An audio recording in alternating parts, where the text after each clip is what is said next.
Alright guys, I bought an X5. I'm gonna make this quick on the outside because it's like 10 degrees out. It's a 2008 4.8 liter N62 V8. I think it has about 350 horsepower, 350 foot-pounds of torque. It has a resonator delete, so it's a little louder than stock. It's Alpine white on brown saddle interior. I just want to take you guys like on a little walk around the car, you know, talk about it a little bit. Because, you know, whenever I started this channel, I kind of made a video of my mom's car, and she had the 3.0 liter, you know, the 6-cylinder 3.0 N52. And that car was a dog. It was super slow. The engine wasn't the best engine. It was, I mean, those engines aren't great. They're okay. I mean, for a 3 Series, that's a good engine, but for an X5, it's just too, the engine's too underpowered for an X5. And with this thing being like 5,000 pounds or so, I'm not really too sure on the exact figure, but it's heavy. She's a heavy girl. So they kind of need that V8 in them for sure. So yeah, I just want to give you guys a little walk around and talk about the car a little bit, because, you know, I hated on my mom's car a lot whenever she had it, and a lot of people were like, "Yeah, this car's not that bad." I'm like, it's not bad. That N52 is just, it's a dog, like I said. It's optioned out $20,000 above its base value. 75 grand for this car back in 2008, which is very expensive for an X5. Let's get to it. So for starters, it has this cool little tailgate. You know, so it's easier to load things in. You just pop it off right here. Power tailgate back here. Pretty big size back here also. I haven't put this back on. She was misfiring, so I had to put a coil pack in her. I haven't put that back on, and this is part of the engine bay as well. But yeah, I mean, you can see the brown saddle interior, saddle brown interior. Very pretty. It's got the ski pass, you know, so it does have the cold weather package. Thankfully, because it's like 10 degrees right now and I'm freezing and I have shorts on. You just press this, close it. So it's got the exhaust tips. You know, the V8 has these, the like rectangular type things. It's pretty dirty right now. It snowed the other day and I took it out drifting, so she's pretty dirty currently, as you can see. It's got the Y spoke wheels is what they call them.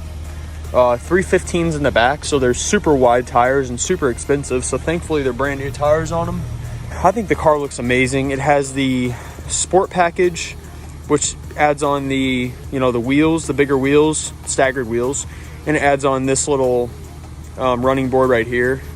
It has the shadow line trim, so it's gloss black trim on the exterior. Coming around to the front, all the V8s, this is actually special for the V8s, they get these grills. They're like a, I don't know what to call them, like a silver type grill, as opposed to the black kidneys on the 6-cylinders. This car has white halos. I didn't put them in, they were already on there. It's got a roof rack with the things going across, so that's pretty nice. This isn't missing, it's black. It's about to be missing, holy crap. Quite loose, but I need to wrap that white. So yeah, let's hop in the inside because I'm freezing. Here's the brown saddle brown interior. I think I keep calling it wrong, but saddle brown interior, sport seats. Let's go over the inside of the car. I mean, this car has a lot of options. It's probably one of the most optioned X5s I've seen personally. This is for sure the most optioned one, at least I've owned. The only option that I can think that it's missing is the leather dash, and it is also missing cooled seats. So you can see here, you know, they're just heated. I know that the car has heads-up display. That's a pretty, you know, that's not very common on these. Heads-up display, it just doesn't really do much, like as opposed to the M6. The M6 shows your rev limiter and your rev counter. This just pretty much shows your speed, and then I think it'll also show direction, so it'll show like your navigation. You know, if you got to turn left coming up, it'll show a little arrow going left. I'm out of gas, obviously, thirsty V8, but so yeah, it's got 160 on the dash. This specific car, on the paperwork, it said that it had this top speed limiter removed from factory, so I don't really know how fast this car will go, but I thought that was kind of interesting. It's got the heated steering wheel because it's a cold weather package. Automatic headlights. This is your heads-up display right here. It's got 3 vents. I don't know why they added 3 vents right here. I still do not understand that. I still haven't figured it out. If someone can explain that to me, go for it. I don't really understand it. I mean, why do you need two right here? Why not just have this one and this being something else? I don't know, but it does have the upgraded Logic 7 speakers. I think it's Logic 7, Harman Kardon Logic 7, pretty much the same thing. Windows are tinted, window locks on, don't know why. It does have the panoramic sunroof, but I'm trying to figure out, it won't open right now.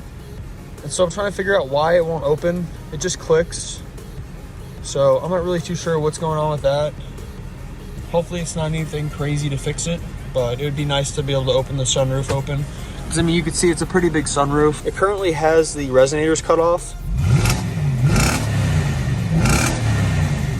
Personally, I don't know why they cut the resonators off. I would have gone with just the mufflers, probably, because that would make it a little deeper. The resonators take that rasp, like the raspiness out of the exhaust tone.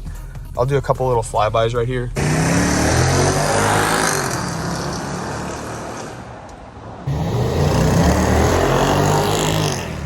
So yeah, that's the exhaust. It sounds really good. I mean, I think it sounds really good for a V8, especially for an SUV V8 that isn't really like supposed to be sporty. I added the red start stop button, which looks pretty good with the wood, I think.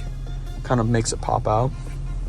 The only other issue that these cars really have, and it's really annoying, and they all pretty much do it from what I've seen, is this door handle right here, back here. It'll get all like sticky and it'll start to like peel off.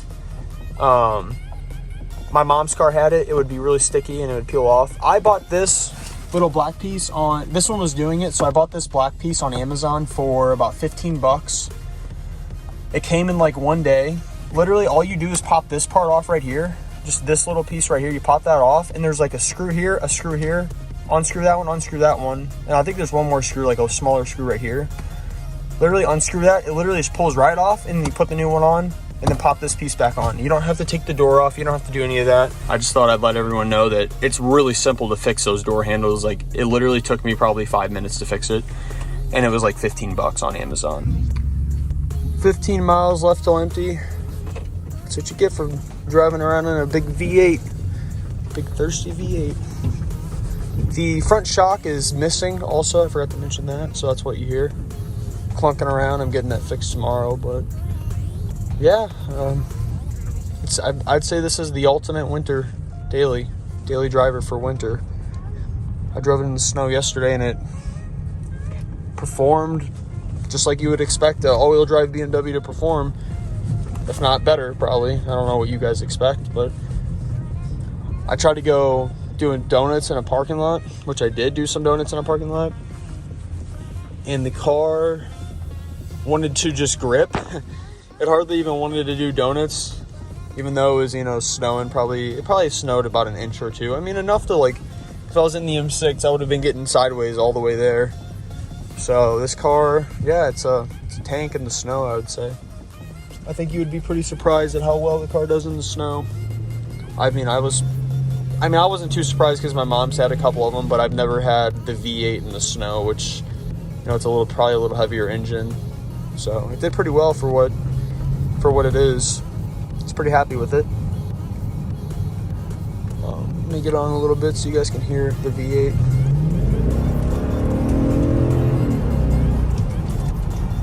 Sounds pretty nice. It rides so nice, and it's very insulated. You don't hear very much of the outside noise except for that V8 when you step on it. I'd say it's probably as well insulated as the M6, if not even better. Just a big old heavy premium car is what it is. So, it does have a backup camera as well. I forgot to mention the backup camera in this car. The heads-up display kills me, though. I cannot believe this car has heads-up display. You never see heads-up display in an X5, especially the E70s. I mean, the newer ones, yeah, pretty much all of them got it, but these cars rarely came with heads-up display. So that's kind of a cool option to have on this car.